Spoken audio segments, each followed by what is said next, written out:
c'est de la fraîche. Là, elle a été pasteurisée. 1er novembre 2013. Les Parisiens se bousculent dans les allées de Paris-Fernier. Jean et Laurent Saguer sont venus du Gard pour vendre les amandes et les olives de leur exploitation.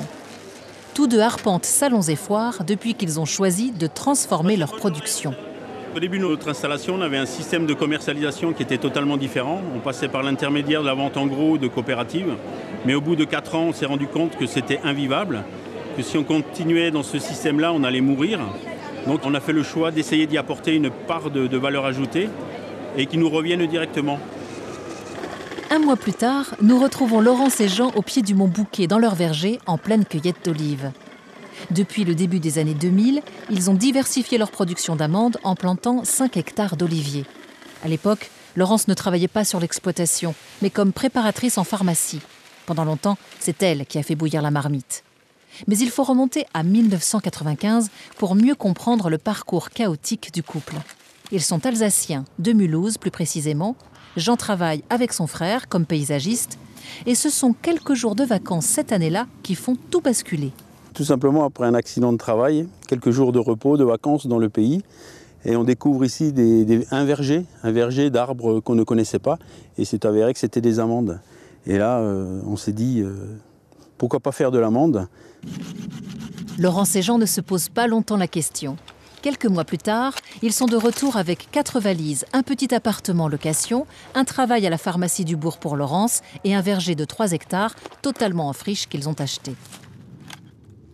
Jean est persuadé qu'il pourra imposer ses amandes sur un marché dont 95% de la consommation est importée.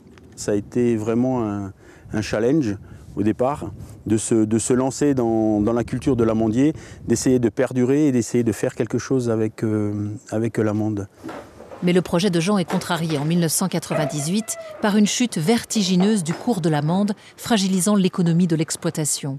La vente à la coopérative n'est plus rentable, le couple décide de transformer en produits finis. On a transformé d'abord des amandes nature, de la poudre, des effilés, des émondés, plein de choses basiques en fait. Et puis à un moment donné, on a commencé à faire des gâteaux, des grillés salés, tout ça dans notre petite cuisine à la maison. Les marchés s'ouvrent, la clientèle se fidélise.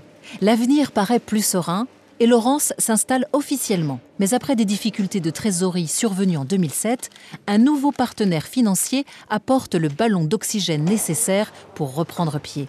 Ils embauchent du personnel, dont Patrice, le pâtissier, qui élargit la gamme et permet de transformer la totalité de la production. On s'est rendu compte qu'avec un professionnel spécialiste de la pâtisserie, ce serait un petit peu plus facile et puis qu'il y a plus d'idées, plus de savoir-faire aussi. Tout est fait à base de produits naturels, pas d'OGM ni d'huile de palme. Et surtout, que des amandes et des olives de l'exploitation. Depuis 3 ans, l'entreprise que le couple a édifiée sur un tas de cailloux arides a retrouvé croissance et réussite. Mais Jean reste pragmatique. Si j'arrivais à maîtriser les conditions météorologiques et l'hygrométrie, ça ne serait pas un souci. Mais comme on ne maîtrise rien, on va laisser faire le bon Dieu, on va laisser faire le soleil, on va laisser faire la pluie et on essaiera de s'adapter.